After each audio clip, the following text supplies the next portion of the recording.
কঠিন একটি ম্যাথ নিয়ে উপস্থিত হলাম আপনাদের সামনে।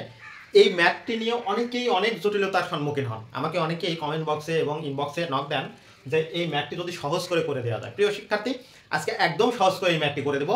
আপনারা দেখেন, বলা হচ্ছে একটি ঘরের মেঝের দৈর্ঘ্য 4 মিটার এবং প্রস্থ 3.5 মিটার, ঘরটির উচ্চতা 3 মিটার এবং এর দেয়ালের পুরুত্ব 15 সেন্টিমিটার হলে 4 দেয়ালের আয়তন কত? প্রিয় শিক্ষার্থী, তাহলে খেয়াল করেন, এই যে পুরুত্ব এটা সেন্টিমিটার দেওয়া আছে, এটাকে আমরা মিটার বানায় নেব। তাহলে এই 15 সেন্টিমিটারকে যদি আমরা মিটার বানায় নিই তাহলে কত হবে? 15 সেন্টিমিটার সমান হচ্ছে 0.15 মিটার। ওকে, এখন দেখেন আমরা আগে এই দেয়াল বাদ দিয়ে শুধু মেঝের আয়তনটা বের করব। তাহলে মেঝের আয়তন যদি বের করি তাহলে এবার লিখতে হবে যে দেয়াল বাদে মেঝের আয়তন। তাহলে কত প্রিয় শিক্ষার্থী? 4 গুণন 3.5 গুণন 3 ইকুয়াল টু 42 ঘনমিটার। প্রিয় শিক্ষার্থী, এখন আমরা যদি দেয়াল সহ দৈর্ঘ্য মেঝের দৈর্ঘ্য প্রস্থ বের করি তাহলে কি হবে? দেখেন, দেয়াল সহ মেঝের দৈর্ঘ্য,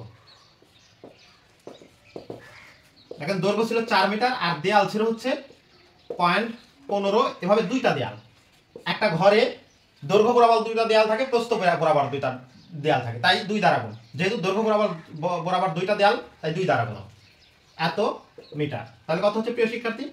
4.30 মিটার। আবার দেয়াল সহ মেঝের প্রস্থ। প্রিয় শিক্ষার্থী, প্রস্থ বরাবরও আবার দেয়াল আছে দুইটা, তাহলে 0.15 গুণন 2 ইকুয়াল 3.80 মিটার। প্রিয় শিক্ষার্থী, এইবার দেয়াল সহ ঘরের আয়তন কত হবে? দেয়াল সহ ঘরের আয়তন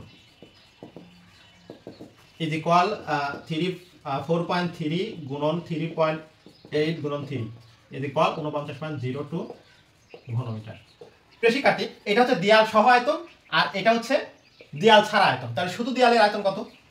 সুতরাং শুধু দেয়ালের আয়তন ইকুয়াল 49.02 বিয়োগ 42 ইকুয়াল 7.02 ঘনমিটার। প্রিয় শিক্ষার্থী, দেখেন কত সহজে কঠিন অঙ্কটি সমাধান করা গেল। আজকে পর্যন্তই, পরবর্তীতে আরো কোনো অঙ্ক নিয়ে উপস্থিত হবো। আসসালামু আলাইকুম।